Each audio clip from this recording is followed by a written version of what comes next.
Now let's move towards the causes and treatment of the Parkinson's disease.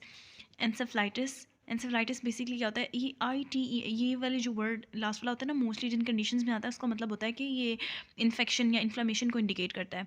और एंसेफाली आपको पता है कि ये सेफाली वर्ड ये किसके लिए यूज़ होता है, ये ब्रेन के लिए यूज़ होता है, ठीक है।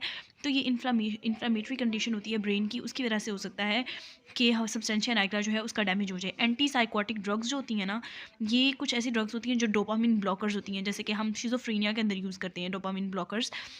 तो वो क्या करते हैं, उसकी वजह से भी डोपामिन जो है उसका एक्शन लॉस हो जाता है। इस वजह से एंटीसाइकोटिक ड्रग्स भी जो हैं वो पार्किंसंस डिजीज़ की साइन एंड सिम्टम्स कॉज कर सकती हैं। कार्बन मोनोऑक्साइड और manganese poisoning can also lead to this conditions. Arteriosclerosis से क्या होता है, आपको पता है कि वो प्लैक की फॉर्मेशन हो जाती है, वेजल्स जो हैं वो कंस्ट्रिक्ट हो जाती हैं। ब्लड सप्लाई जब किसी भी एरिया को कम्प्रोमाइज़ होती है तो ऑब्वियसली वहाँ की जो सेल्स होते हैं वो डाई करना शुरू कर देते हैं, और जब डैमेज होगा सब्सटेंशिया नाइग्रा के अंदर तो फिर ये वाली कंडीशन आ जाएगी। मेप्रेडिन एनालॉग्स जो कि यूज़ करते हैं ड्रग एडिक्ट्स जो है मेप्रेडिन एनालॉग्स यूज़ करते हैं, वो भी हमारे पास पार्किंसन डिजीज़ के साइन एंड सिम्टम्स कॉज कर सकते हैं। अब हम चलते हैं इसकी ट्रीटमेंट की तरफ, ठीक है। तो एल डोपा, अब आपको पता होना चाहिए कि डोपामिन जो है ना जनरली ये क्रॉस नहीं कर सकता ब्लड ब्रेन बैरियर को, इसलिए हम डोपामिन उसको डायरेक्टली नहीं देंगे, डोपा देंगे, एल डोपा। ये क्या करता है, जब ब्लड ये इजीली ब्लड ब्रेन बैरियर को क्रॉस करता है और ब्रेन में जाके डोपामिन के अंदर कन्वर्ट हो जाता है।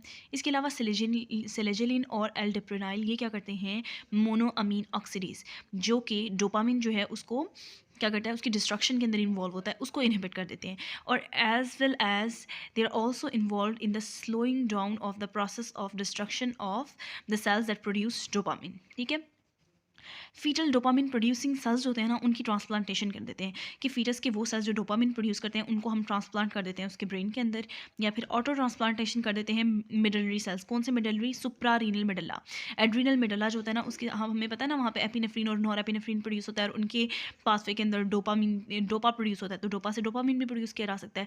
तो उनकी हम ऑटो ट्रांसप्लांटेशन कर देते हैं, उसी शख्स के सुप्रारीनल मिडलरी सेल्स लेके ट्रांसप्लांट कर देते हैं। पेरिडोटोमी क्या होता है कि जो ग्लोबस पैलिडस है उसको डिस्ट्रॉय कर दें, ये सारा जो बेसल गैंग्लिया की वजह से प्रॉब्लम हो रहा है तो बेसल गैंग्लिया को हम ख़त्म कर देते हैं, ठीक है। इसी तरीके से ये जो लूप होती है ना बेसल गैंग्लिया की ब्रेन के साथ कनेक्शन की, उसके अंदर बहुत इंपॉर्टेंट रोल होता है थैलेमस का। थैलेमस के थ्रू सिग्नल्स गुजर गुजर के ब्रेन के अंदर जा रहे हैं। तो अगर ये इन सारी थेरेपीज़ को रिस्पॉन्ड नहीं कर रहा पेशेंट, तो फिर उसके ventro anterior and ventrolateral nuclei जो होते हैं थैलेमस के, जो इस पासवे के अंदर इस लूप के अंदर इन्वॉल्व होते हैं, उनकी हम सर्जिकल लेगिन कर देते हैं। So that was all about.